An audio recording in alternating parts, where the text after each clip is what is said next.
Hi friends, अगर आप Zerodha kite application use कर रहे हैं और इस ऐप के अंदर आपके पास फंड्स है या पैसे है या फिर आपने कोई स्टॉक को बेचकर प्रॉफिट बुक किया है, तो इस प्रॉफिट को या इस पैसे को आप अपने बैंक अकाउंट में कैसे विड्रॉ कर सकते हैं, इसका पूरा प्रोसेस हम देखेंगे।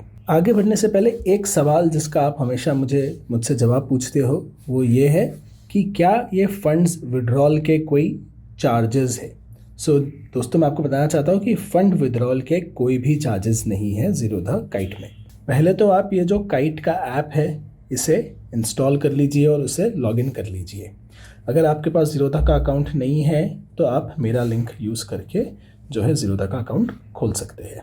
लॉगिन करने के बाद नीचे आपको एक प्रोफाइल का सेक्शन मिलेगा। इस प्रोफाइल के सेक्शन के अंदर जाइए और यहाँ पर आपके पास फंड्स का ऑप्शन है जहाँ पर आपके फंड्स का स्टेटस दिखता है। हम फंड्स में आते हैं।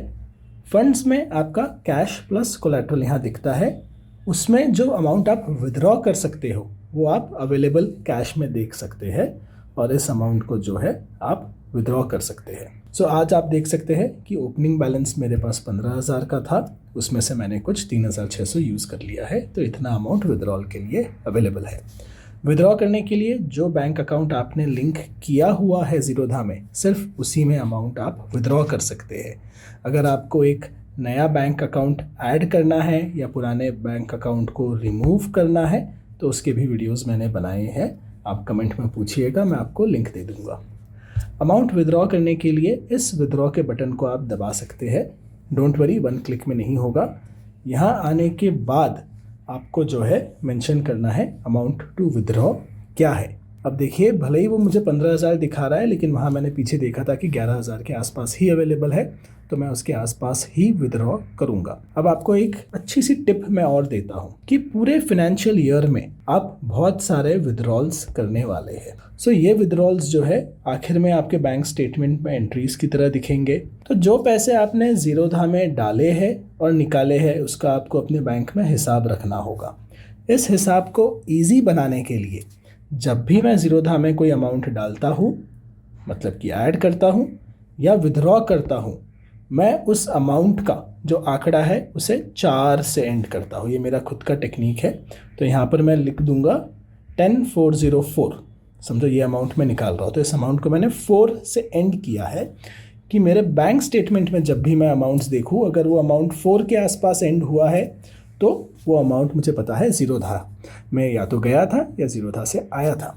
अब कई बार हम क्या करते हैं, हम 10,000, 5,000, 2,500 या 50,000 ऐसे राउंड फिगर्स में काम करते हैं। प्रॉब्लम यह है कि इस ऐसे 10,000, 5,000 या 50,000 के अनेक एंट्रीज़ मेरे बैंक अकाउंट में होंगे हर साल, तो कन्फ्यूजन हो जाता है। इसलिए हमेशा एक ऑड अमाउंट यूज़ करना आपको अकाउंटिंग में हेडेक बचाएगा। एनीवे, विड्रॉ करने के लिए यहाँ पर कंटिन्यू का बटन है, उसे आप दबाइए। वो दिखा देता है कि कौन सा बैंक अकाउंट जो है वो मार्क किया हुआ है इस प्रोसेस के लिए। आप कंफर्म करेंगे तो उस बैंक अकाउंट में विड्रॉल जो है वो रिक्वेस्ट प्लेस हो जाएगा। तो आप देखिए यहाँ पर एक पेंडिंग रिक्वेस्ट आ गया है। अब ये अमाउंट जो है वो नेक्स्ट वर्किंग डे यानी कि कल मेरे बैंक में आ जाएगा। बैंक में ये जब पैसा आ जाएगा तो उसका भी कंफर्मेशन का मैं आपको स्क्रीनशॉट दिखा दूंगा।